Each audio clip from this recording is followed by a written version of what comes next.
along with all the other unfounded myths which continue to circulate in the public realm of diet and nutrition information, is this idea that low-fat diets cause gallstones. The idea is that if we don't eat enough fat, the gallbladder doesn't get triggered to release bile into the intestine. And when there's not enough fat to trigger the release of bile, the bile just sits in the gallbladder, stagnating and concentrating, ultimately forming a gallstone. However, as is always the case with nutrition, the truth is far more complicated and nuanced. What people don't realize is that there is always a small baseline release of bile by the gallbladder, a continuous trickle of bile into the intestine. So eating dietary fat isn't the only way that bile gets moved out of the gallbladder into the intestine.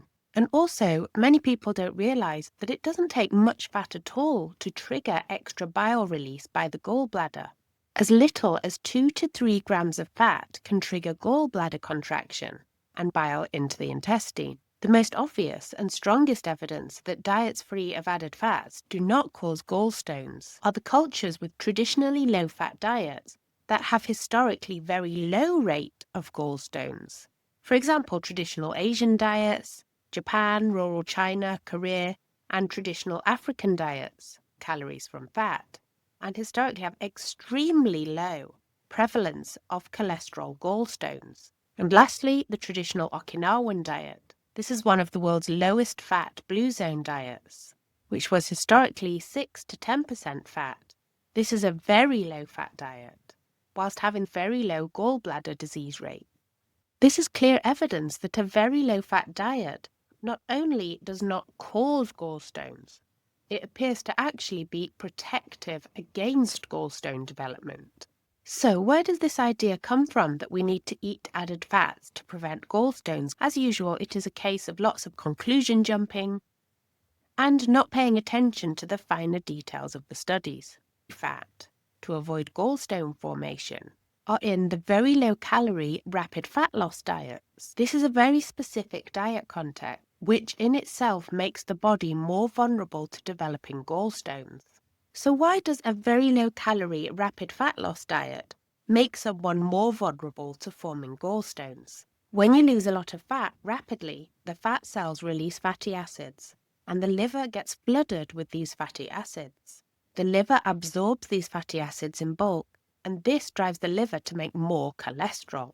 The liver dumps this extra cholesterol into the bile. Therefore, you can see that rapid fat loss, by releasing all these free fatty acids from body fat and flooding the liver, increases in bile. The bile therefore becomes overloaded, saturated with cholesterol. And this is the first thing which makes you vulnerable to gallstones. But it is not the only. The other crucial factor required to cause gallstones is a bile which is very low in bile acids. This makes the bile vulnerable to forming gallstones because the bile acids are like a detergent. They dissolve the cholesterol. When the cholesterol gets dissolved by the bile acids, the cholesterol does not crystallize out of the bile as a solid. It does not form a gallstone. It remains dissolved. So even if you have lots of cholesterol in the bile as a result of rapid fat loss, if you also have high levels of bile acids in that bile, the cholesterol isn't a problem because the bile acids dissolve the cholesterol, preventing it from crystallizing out and forming a gallstone. So you can see you need two conditions. You need high cholesterol as a result of rapid fat loss, but you also need very low bile acids because it is only when there are low bile acids that the cholesterol is able to crystallize out of the bile.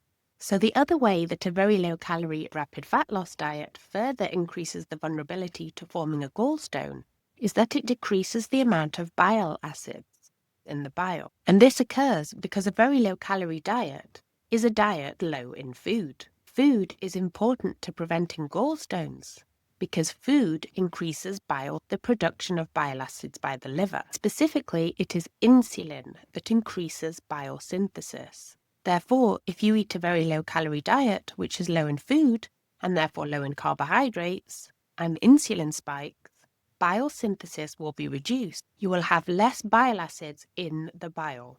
That means less bile acids able to dissolve the cholesterol in the bile. And just to compound the situation and make it even worse, When you have low insulin spikes and therefore less bile production, this also increases the cholesterol side of the problem. That's because bile acids are made from cholesterol. So when there is less insulin to stimulate bile acid synthesis, less of the cholesterol in the bile gets converted to bile acids, which further contributes to the imbalance of too much cholesterol and not enough bile acids in the bile, thereby further increasing the risk of gallstone formation. Therefore, you can see that this combination of rapid fat loss with a very low-calorie diet increases cholesterol in the bile, and by reducing insulin spikes, reduces the amount of bile that is produced, resulting in a type of bile which has too much cholesterol and not enough bile acids to dissolve it, i.e. a perfect storm for creating gallstones, i.e. where the bile is very vulnerable to forming gallstones. Studies have shown in this context that a certain amount of fat in the diet is required to prevent gallstone formation. This is because when you have a bile which is rich in cholesterol and depleted of bile acids, you have to keep it moving more because it's more prone to forming gallstones when it's not being moved more by more gallbladder contractions. Basically, in this context, due to the vulnerability of forming gallstones, you need a little bit more fat flowing to prevent the formation of gallstones. Not much fat is required at all to achieve this. For example, in one very low-calorie trial, people on a 520 calories a day diet with less than 2 grams of fat had poor gallbladder emptying and developed stones compared to a diet with 30 grams of fat, where none developed stones. But consider this is a very low-calorie diet and not something that I would recommend anyone to follow, not just in terms of the risk of gallstones, but also the fact that that kind of diet reduces the thyroid, the metabolic rate, and puts the body into a low-energy, unhealthy state. In another study of obese people on a 900-calorie-a-day diet, 16 grams of fat a day was as effective as 30 grams a day in terms of preventing gallstones over 13 weeks. So 16 grams of fat was sufficient to prevent gallstones.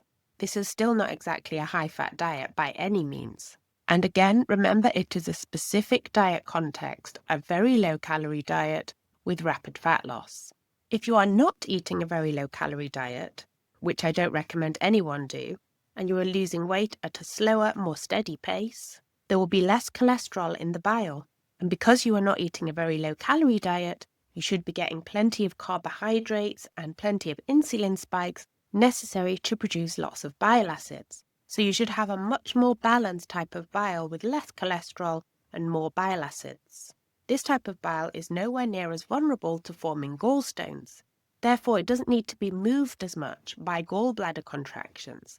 Therefore, you don't need as much dietary fat to trigger those gallbladder contractions. Just the baseline secretion of bile from the gallbladder and the smaller contractions from small amounts of fat is enough movement to prevent this healthier type of bile from forming gallstones. I.e., you don't need as much extra fat to trigger extra gallbladder contractions to prevent the formation of gallstones. However, if you are losing weight quite rapidly and you are extra jittery about gallstones, 16 grams a day of fat appears to be sufficient to greatly reduce the risk of gallstones developing. However, if you do decide to add a little fat, make sure that you don't have more than 4 grams of fat per meal. If you go over that limit, this triggers a much bigger gallbladder contraction, resulting in a much larger bolus of bile release into the gut. At this point, the larger bile bolus stops being helpful, and instead it actually becomes a problem because too much bile in the intestine reduces bile synthesis downstream. At this point, you can actually start to reduce the amount of bile acids in the bile. That's a long story for another video. So if you do decide to eat a little more fat, keep it below the 4 gram per meal limit to avoid creating even more problems for your body weight and health. If we want to avoid gallstones, the frequency of eating matters too. Remember that even very small amounts of fat trigger gallbladder contraction. So eating more frequently, even when the food is considered low-fat food, eating carbohydrates more frequently also increases bile synthesis. This is because it increases the number of insulin spikes throughout the day. This is why, if you are worried about gallstones, I do not recommend intermittent fasting. This is because it reduces the frequency of insulin spikes, which reduces bile synthesis, as well as reducing bowel movement. You may well get away with it. But a few big cohort studies have found that each extra 2 hours of overnight fasting did nudge gallstone risk upward. And Reddit is full of cautionary tales of both long-term fasting and intermittent fasting, who are now afflicted with gallstones, with many having had to have their gallbladder completely removed. Therefore, to summarize, to reduce your risk of developing gallstones as you lose weight, you do not have to add butter and avocado to your diet. In fact, as I will describe in my next video, eating added fats can actually increase gallstone formation. Instead, to reduce the risk of gallstones, you need to 1. Eat enough carbohydrates. You should be eating at least 1,400 calories. You should eat 3 meals a day at least. Intermittent fasting should be done periodically. If it becomes too regular, this increases your risk for gallstones. Number 3. Do not lose weight too fast. Aim for slow and sustainable.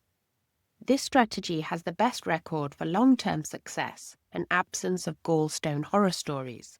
I have also added to this list increasing fiber and TUDCA bile supplement. These are additional strategies which help to prevent gallstones. And these strategies are actually incredibly helpful, meaning that you have to worry even less about eating enough fat. I will explain how these strategies work to prevent gallstones in future videos.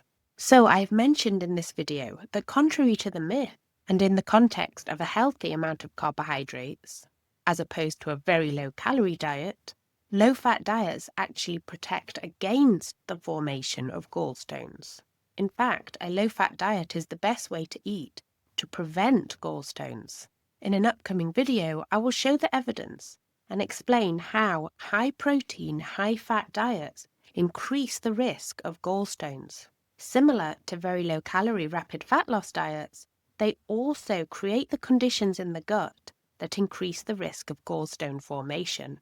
High-protein, high-fat diets reduce bile synthesis, they reduce the amount of bile acids, and they contribute to increasing the buildup of cholesterol in the bile, thereby creating that same condition of high cholesterol combined with low bile acids, which is responsible for the formation of gallstones. Unless you are on a very low-calorie rapid fat loss diet, this is the most likely cause of your gallstones.